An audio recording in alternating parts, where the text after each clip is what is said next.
Then the girl in the corner with the scarlet letter. While you're watching, you may think that she doesn't matter, but no one knows you better.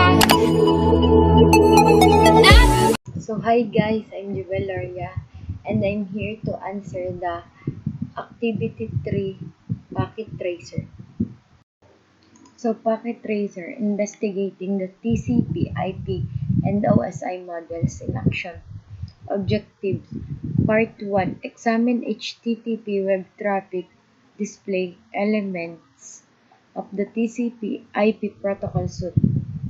Background: This simulation activity is intended to provide a foundation for understanding the TCP/IP protocol suite and the relationship to the OSI model. Simulation mode allows you to view the data contents being sent across the network at each layer. As data moves through the network, it is broken down into smaller pieces and identified so that the pieces can be put back together when they arrive at the destination. Each piece is assigned a specific name, protocol data unit (PDU), and associated with a specific layer of the TCP, IP, and OSI models. Packet Tracer Simulation Mode enables you to view each of the layers and the associated PDU. The following steps lead the user through the process of requesting a web page from a web server by using the web browser application available on a client PC. Even though much of the information displayed will be discussed in more detail later, this is an opportunity to explore the functionality of Packet Tracer and be available to visualize the encapsulation process. So Part 1. Examine HTTP web traffic. In Part 1, in this activity, you will be use the Packet Tracer PT simulation mode to generate web traffic and examine HTTP. Step 1. Switch from the real-time to simulation mode. In the lower right corner of the Packet Tracer interface are tabs to toggle between real-time and simulation mode. PT always starts in real-time mode, in which networking protocols operate with realistic timings. However, a powerful feature of a Packet Tracer allows the user to stop time by switching to simulation mode. In the simulation mode, packets are displayed as animated envelopes. Time is event-driven, and the user can step through networking events. Letter A. Click the simulation mode icon to switch from real-time mode to simulation mode. So first, we need to click the simulation mode.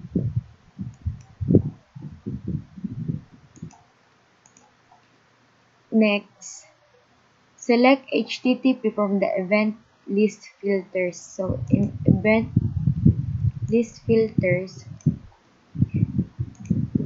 we need to click the HTTP may already be the only visible event. Click Edit Filters to display the available visible events toggle the Show Alone None checkbox, and notice how the checkboxes from the switch from unchecked to check or check to uncheck depending on the current state. So click the Show All None checkbox until all boxes are cleared, and then select HTTP. Click anywhere outside of the Edit Filters box to hide it. The visible event should now only display HTTP. So we need to use the HTTP to the ACL filter. So next is may edit filters.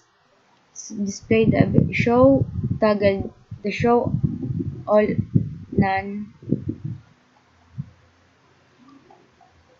So check the box and notice how the click the show all none checkbox until clear the HTTP. Click and outside from the edit filters box, hide it.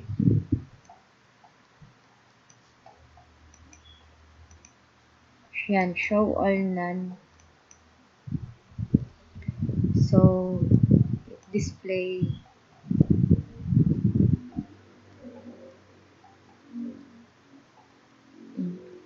AGP BRP show online. Yeah.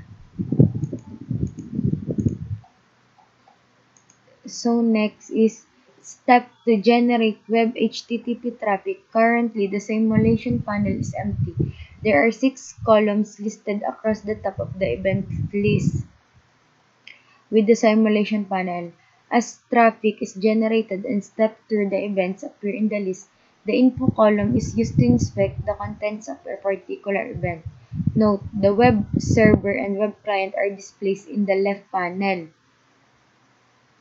So the left panel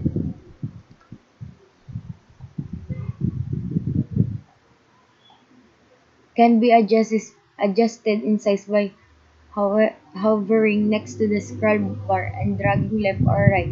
The double-headed arrow appears. Click Web Client in the far left pane. So we need to click the Web Client.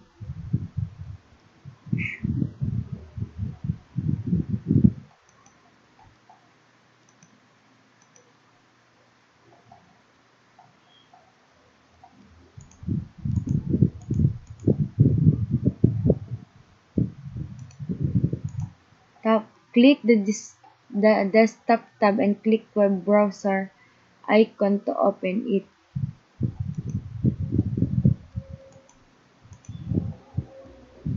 So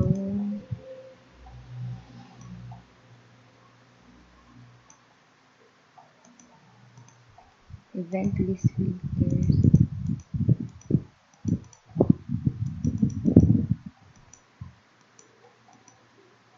Show.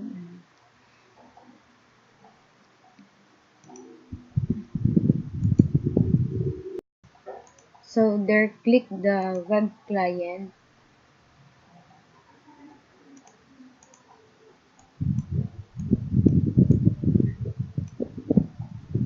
and then click the desktop tab and click web browser icon to open it. So click the desktop and web browser, and in the URL field enter www.osilocal and click go. So www.osi.local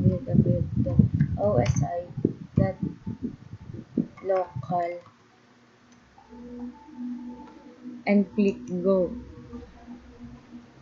So because time in simulation mode is event driven, you must use the capture forward button to display network events.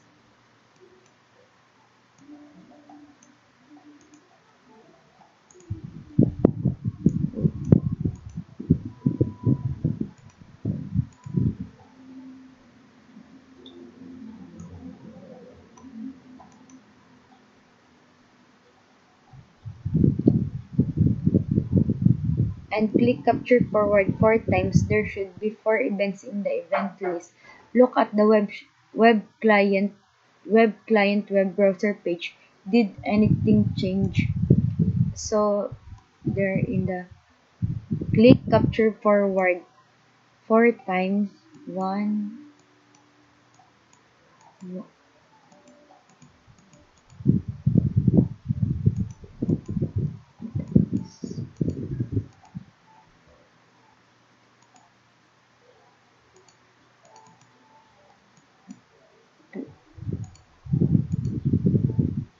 go.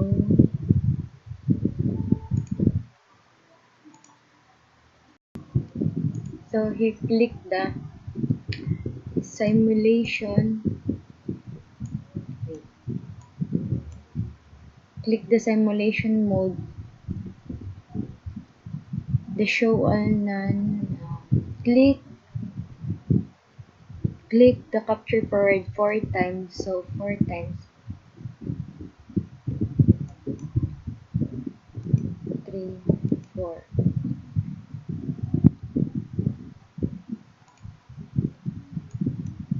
Next is look at the web client browser web page. Did anything change? So you have successfully access the home page for web server. So when we click the the capture forward 4 times, the browser successfully access in their homepage web browser. So step 3, explore the contents of the HTTP packet. Click the first color square box under the event list info column. It may be necessary to expand simulation panel or use the scroll bar directly below to the events list. So events list.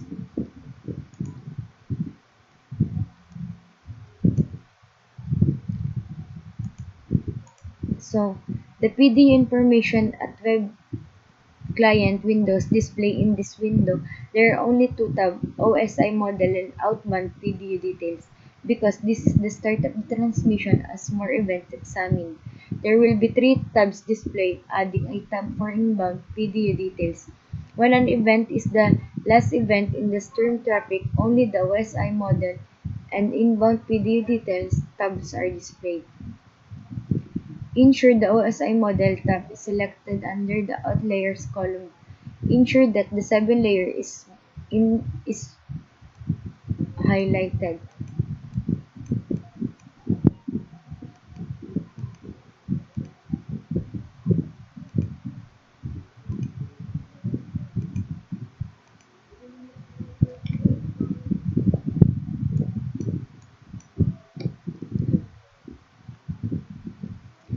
So, what information is listed in the number steps directly below in the layers and outliers boxes. So in layers, there are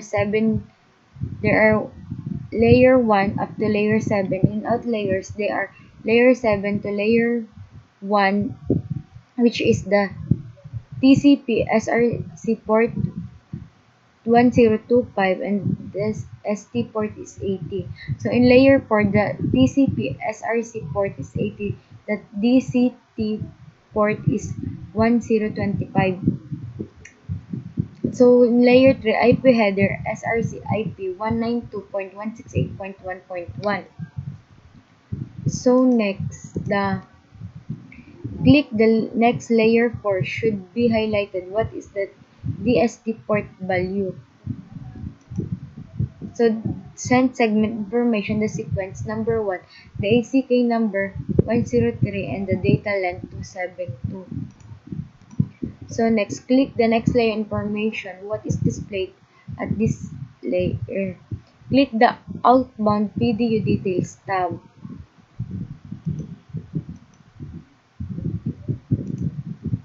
So next is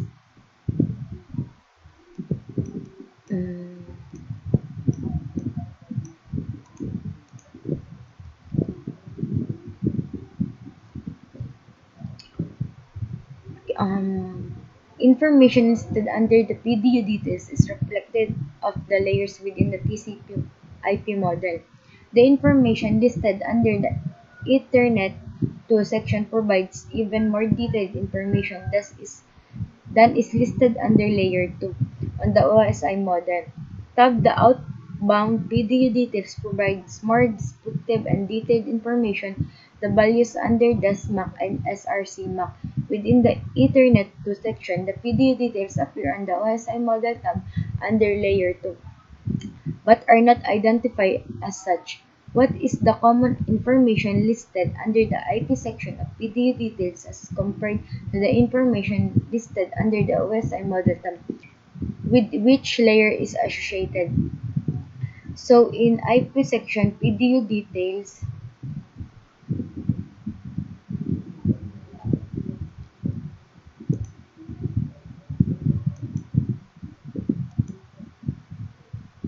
in outbound, the details are the data variable length and the preamble and this ADDR. In the inbound, there have preamble, this ADDR, and the data accept language. So So next, click the next colored square box under the event list info column. Only one layer is active. The device is moving the frame from the buffer and placing it to the network. So click the colored box under the event list.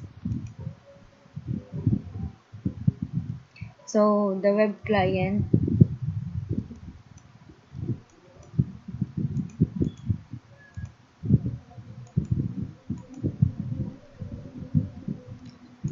Next is advance to the next HTTP info box within the event list and click the colored square box. The window contains both in layers and out layers. Notice the direction of the arrow directly under the in layers column. It is pointing upward, indicating in the direction the information is traveling. So, comparing the information on displayed in the layer column with that of the out layers column, what are the major difference? Click the outbound PDU details, scroll down to HTTP section.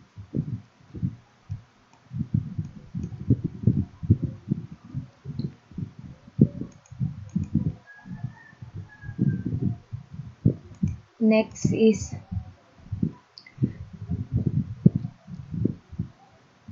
what is the major difference between in layers and out layers? So in layers, the segment of the sequence number is, and the in layers we have pause, pass Ethernet 0, and the out layers we have Ethernet 2 header.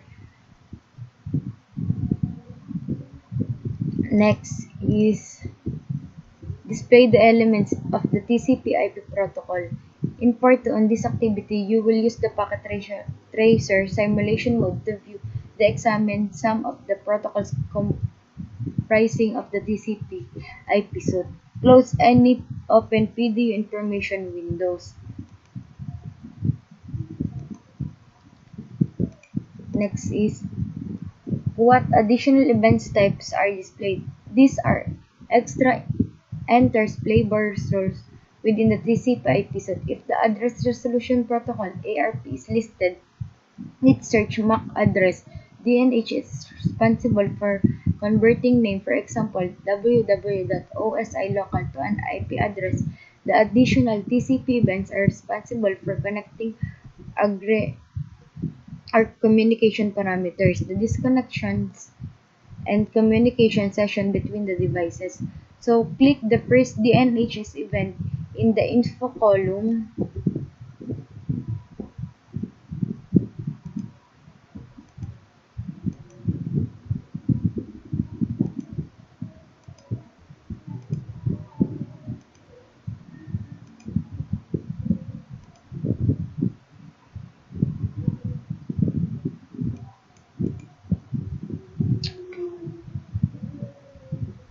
Yeah.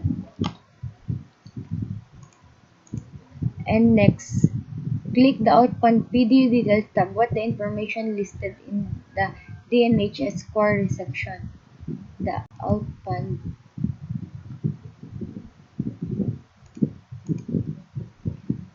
what in the DNHS query.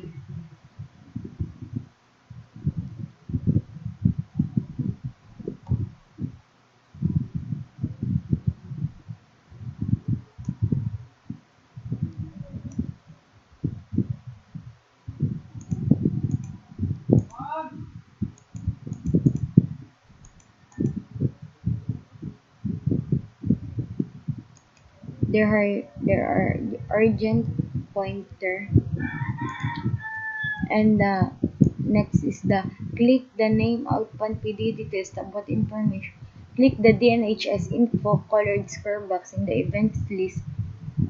Which device is displayed? So in the events list,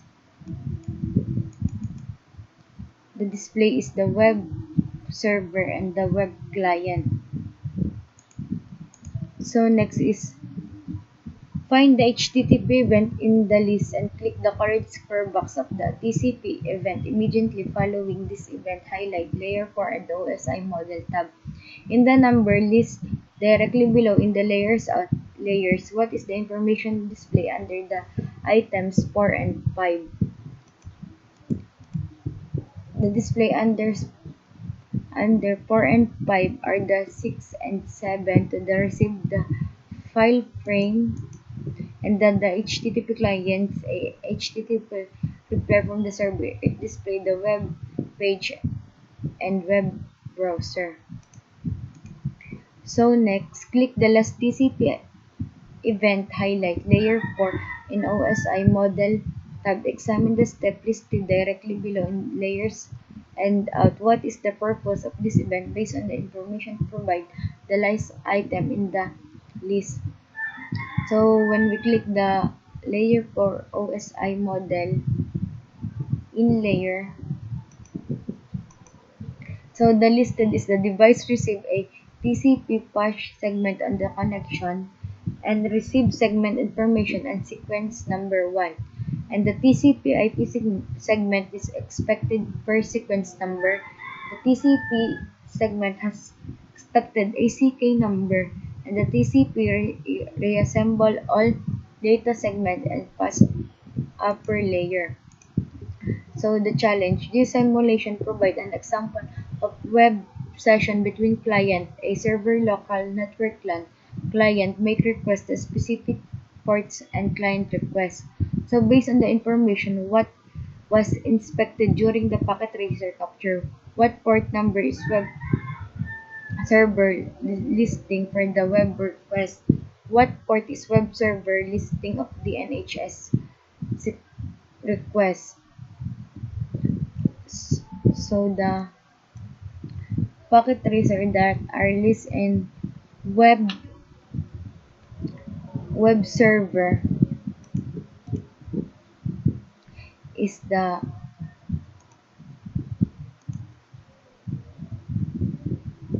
power source and rack units, and the web servers existing on DNHS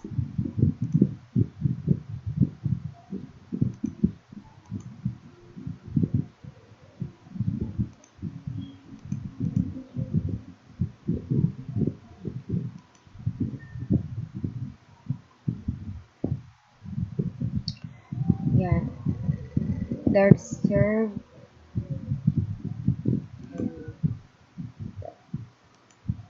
the web clients are receive all those information